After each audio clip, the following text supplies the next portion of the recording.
Attended to. addressed.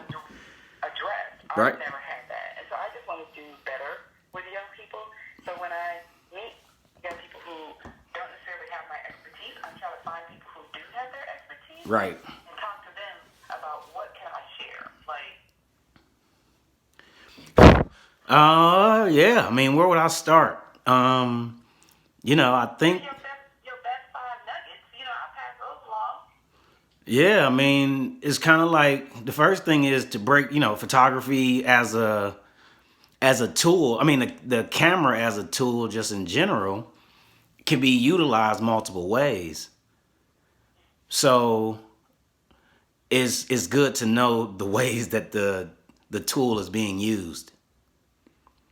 From Like, commercial photography, fine art photography. It's like in my mind, and in my mind, it's like, what the fuck do you got the camera for? You know what I'm saying? Like, yeah. and then and because you got to ask yourself that question. I mean, because ultimately the things to think about is just a bunch of series of questions, and it's why do you have the camera? Because knowing why you have the camera in your hand is going to help you understand which direction, road, path, and all that to pay attention to. Mm. It's almost like the existence, like, why photography? Not necessarily, not necessarily why photography, but more so what do you see yourself doing with this camera? Because everybody ain't studying light with the camera. Photography, study of light. That's not why it's in everybody's hand. Mm. Because so if so is that knowing why you have it in your hands. Some people trying to learn photography, is some people trying to hustle using the camera. Yeah. And it's no right or wrong. It's just knowing that all of them are their own world. And I've been all the way up and throughout the whole photography world to to see if this was how I wanted to make money in this direction with the camera, or do I want to try to make money in this direction with the camera. With the Like, camera. I mean, I had it long enough to know, or I've had the camera long enough to learn how I care to make money with the camera and how I don't. Yeah, but you figured out some ways you didn't want to make money with the camera, honestly. Me, Yes, you. I won't shoot a wedding. I don't shoot events. I don't do small parties. No, but what? Not say that. So, no parties. No, because my interaction with the camera is very personal. So when I'm being treated like the hired person that is being controlled by the money, I have a hard time personally with it. So I try to stay out of certain situations with my camera because I didn't get the camera to make money.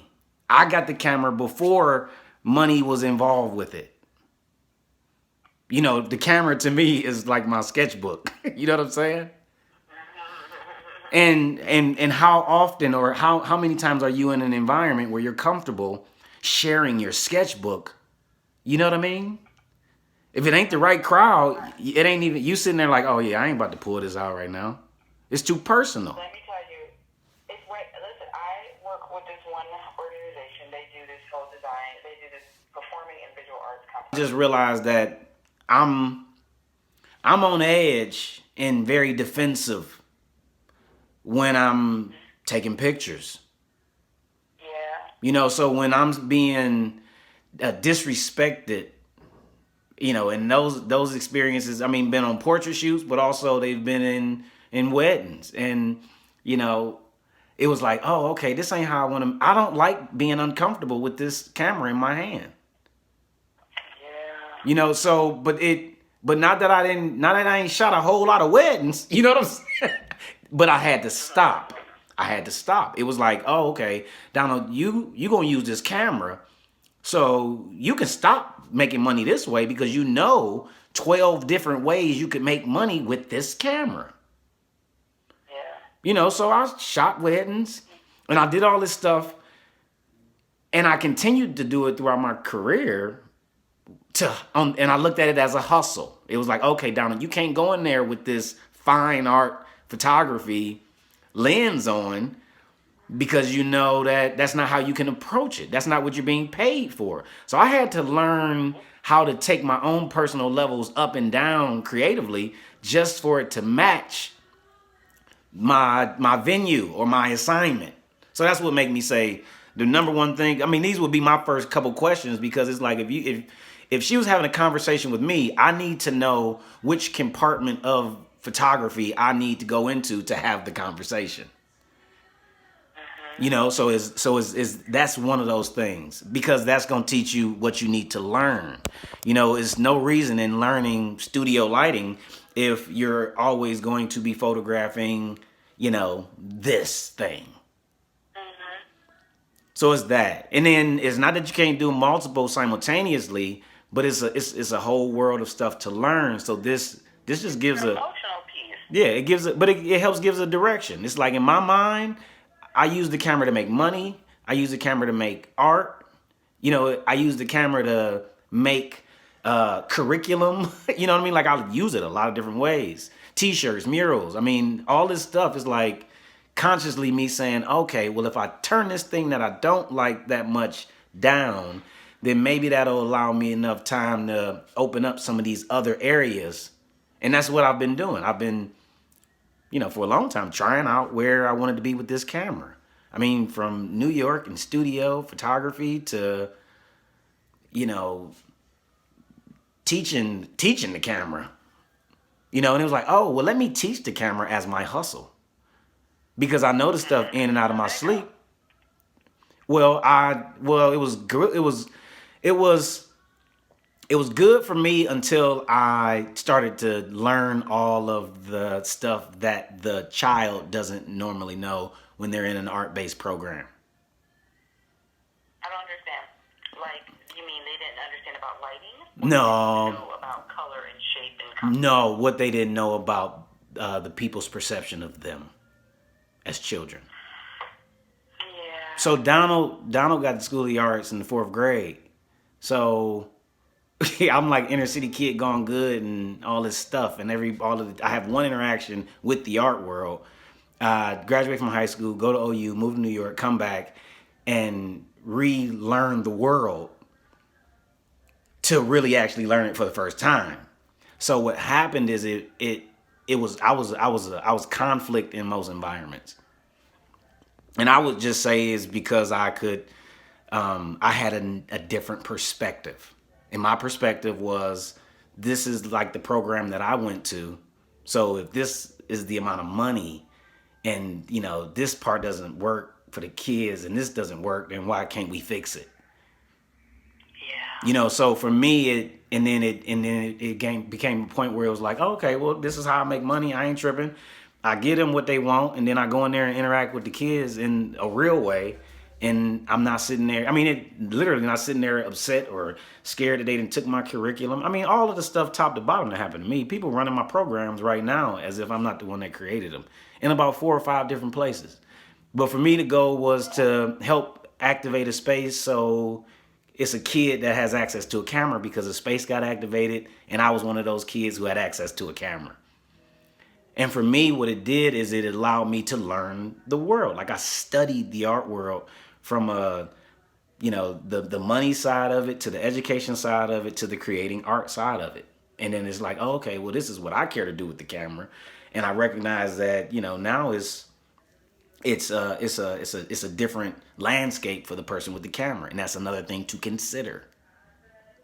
Well, and that's what I'm finding with some of these young people, because what I'm finding is like their parents sent them to college, right? Like, hey, you got to go to college, do something with your life. Right. Which I support that decision as a parent. Like, you know what I'm saying? I mean, like, I feel like they're children. So if you don't say, hey, these are some expectations. Like, I expect you to do something with your life, not sit around here and eat cheese puffs all day some day. Right. So I do agree with that component. But the component that I don't agree with is that then they go to college, and then just as parents try to open their world by suggesting college, educators then try to close their world by making them do one thing. giving them the space and the rope to try many, many different things. Yeah, yeah. Because you won't have another time in your life. I promise you, you will not To be able, have yeah, another time in your life to be trying to figure it out. or like that. Yeah. Yeah, like you won't, because you won't. You will not have another time in your life between 18 and 26. There's nothing you can do to repeat that. Like, nothing. So what happens? I mean, it sounds like it sounds like everybody's story, you know. Like now that you're out of college, now you can explore. You know, in my mind, the only issue is, you know, a low level to explore. So if that ain't what she dealing with, you know. I hear it. I hear it. So I got three things from you. You said you were going to give me at least five. Now, so the first two were, what are you doing with the camera? Yep. Why do you have it? Yep. The second one, what do you see yourself doing with the camera? Right. Like, you know, you're explaining that, you know, being able to answer these two questions might determine how you work and what you work on and what you choose not to work on, right? Or what? No, it what determines where you have to learn. The gap, so to speak. Yeah. Like which exactly which one of these 10 options you about to open up to try to start to learn it. Absolutely. Because today's question, because, you know, I like to leave my young people with a homework assignment. Like, hey, this is something I want you to think about. So today's question for her was, what is the dream job? And even if it's not a job, what is that? Right? You know, you're like 20, right? Like, what does it look like? Like, you know, do you know? And she, of course, you can't verbally articulate it. I'm like, that's not a problem. Tell me how you see yourself. And so she said, I see myself out there taking pictures. I said, out where? Like, outside, out at a park, out in a building, out in a studio, out with a family, out. And she's like, oh. Right. And I said, like, you could be out in the jungle. And she was like, well, I don't mind nature. Yeah, but not if you mind it or not, where you want to be. Yes. Close your eyes. You're standing there with the camera in your hand. What's the room that's surrounding you right now in your imagination? That's it, though. You know, okay, that's what I'm going to put down for your 14. Yeah. Hold the camera, and what do you want to be? Hold the camera. Close your eyes and hold the camera. And where are you? What is this room you're in your imagination? You know, it's that. I like this because what I told her to do, you know, I got to write this down before I get. Okay. What I told her to do was like, okay, so you can't verbally. The Holy Grail to what to do with the camera is to study the pictures that you've taken. The pictures created my direction. It was like when I'm shooting for no reason, what am I taking pictures of? Not the stuff that had a reason. It's just the stuff that I'm just naturally gravitating towards. I mean, I've been able to do that 2 times in my life. You know, it was kind of like, okay, well, let me. Only 2? 2 times where I just got a chance to say, I'm not taking no pictures of nothing, and I'm just going to shoot. And then I'm going to sit with looking at what I shot. Oh, yeah, only 2. I mean, one was a 7-year process. Oh, shut up. That's a long time. I shot for 7 years to look at it, to figure out which direction to go.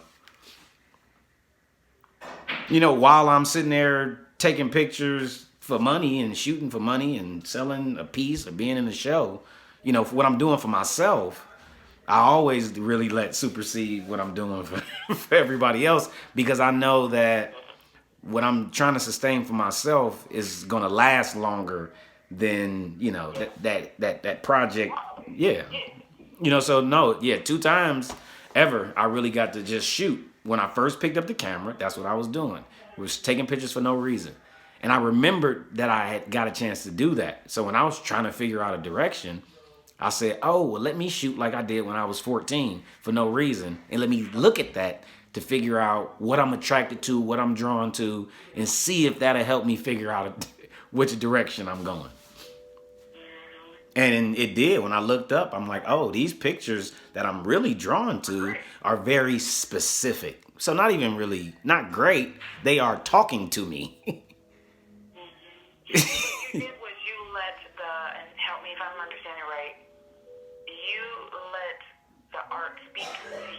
in a Yes. very personal manner to help you determine what next, what you might do next. Yeah, but so let's look at that 7 year period. In that 7 year period, how was I making money with the camera? Oh, I was photographing all these people's children.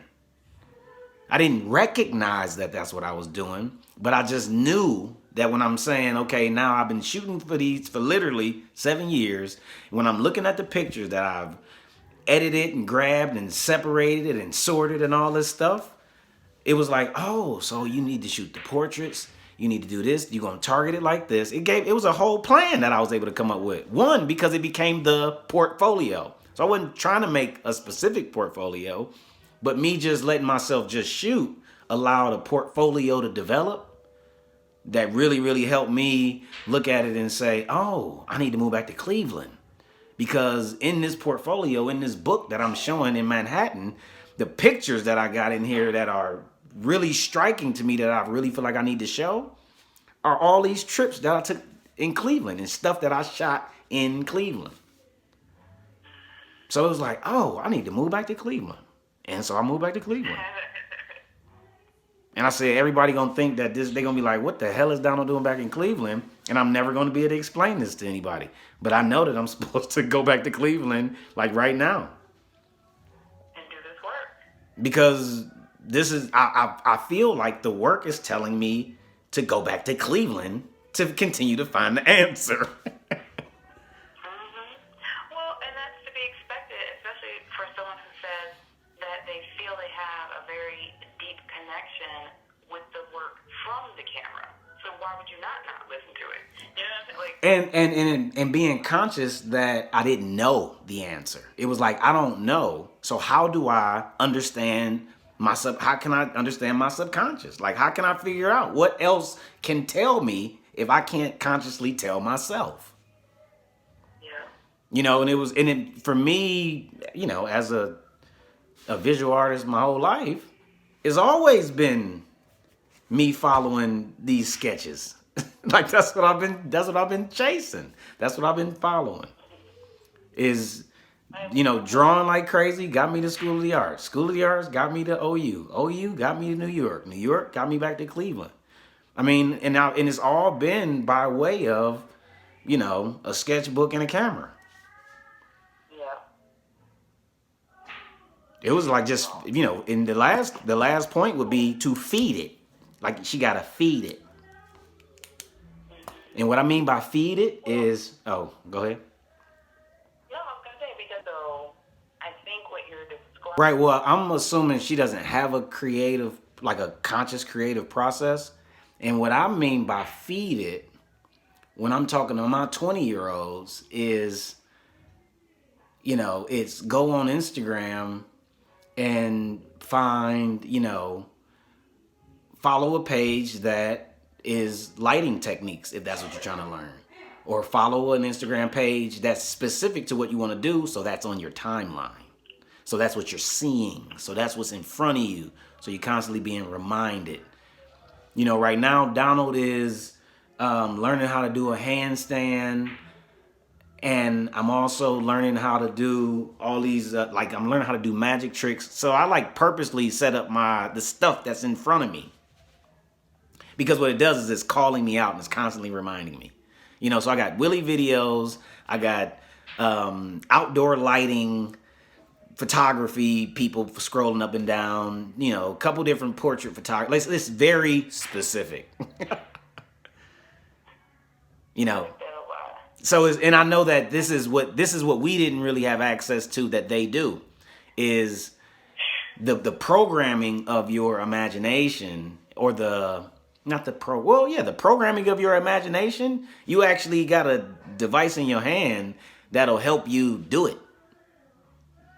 Well, and not just do it, it will help you develop the way you do it. Right. Right. One of the things, I was sharing with her, because next week is our... Got a lot of opinions on photography and digital and conventional and all that kind of stuff. But what I recognize is, in the contemporary world of photography, it's a very technical conversation happening. I mean, the conversation has become pretty much all technical. Just the natural conversations that come up. Oh, how many megapixels is that? Oh, what lens is that? Is that Sony? Is that mirrorless? Is that digital SLR? And it's like, and I say to people, who gives a fuck? Like, what do the work look like? The camera you got on your neck is better than the camera that I shot this picture with. You know what I'm saying? Like, the machine that I'm teaching you how to use right now is better than my camera. So no, it's that. It's it's kind of like this. It's like, in the lineage of, well, it's like going to play basketball and not going and seeing Michael Jordan, who doesn't play anymore. And the photographers, for the most part, the way I see it, the ones that don't play no more are the ones who passed away. She needed to find photographers who are not on Instagram, because they're motivated. No, if somebody studies the Instagram photographer, if whatever's after millennials, if a 25 and under is studying Instagram for photographers, it's a whole half of photography that they aren't even engaging with, because it's such a how many megapixel environment, because everybody got a camera. So now I'm a photographer because I done jumped off my phone to take a pic, to hold it in both hands. When are not the gram. That's another tool. Right. And it's only a tool. Yes. Yes. Yes. I got a buddy of mine. We starting to do these conversations about me as a photographer and blah blah blah.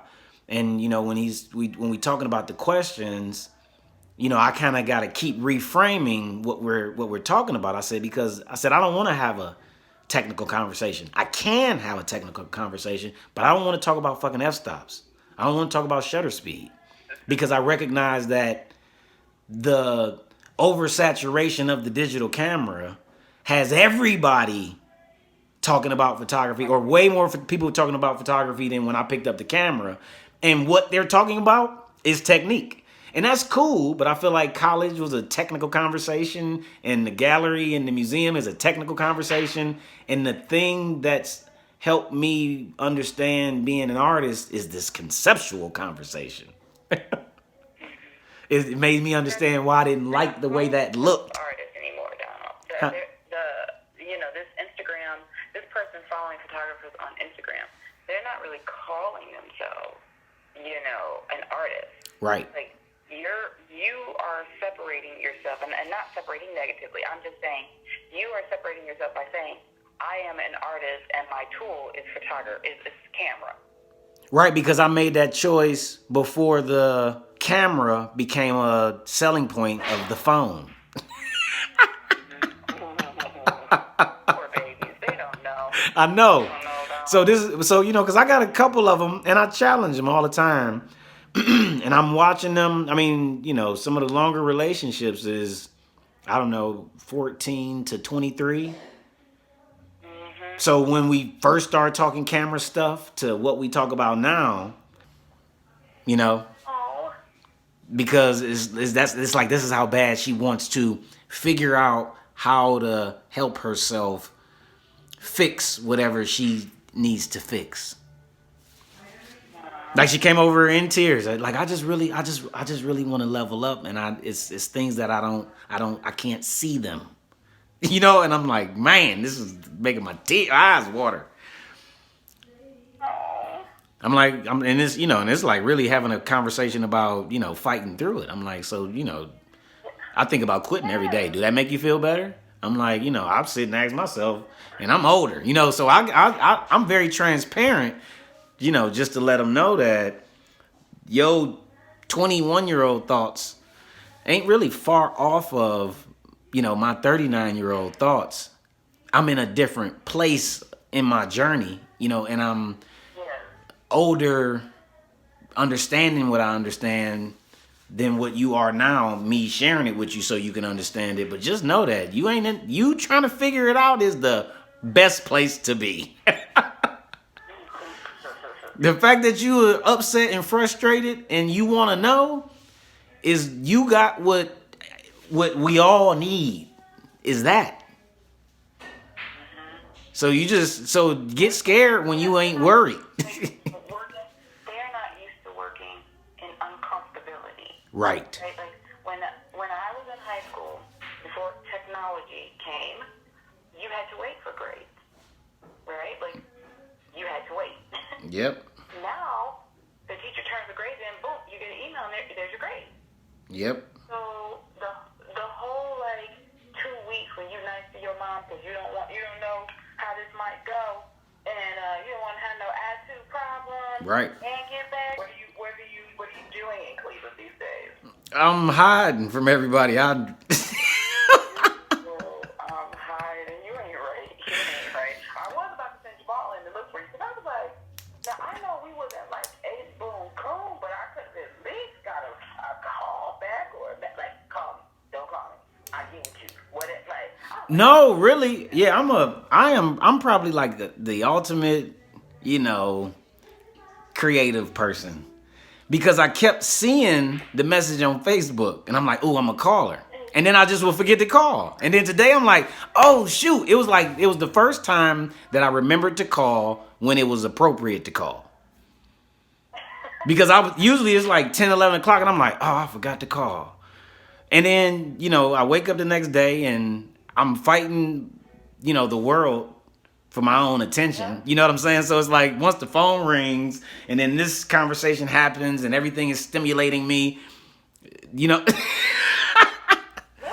Yep. So no, it was that. But no, so what I'm doing is I'm hiding from everybody. I'm telling people that I've retired. You said I'm telling them I retired. Yeah, I'm telling them I retired because what I realized is my journey back from New York to Cleveland was not about what was in Cleveland for Donald. That's not what it was about. It had everything to do with what's not in Cleveland that I really want to be a part of building. Right.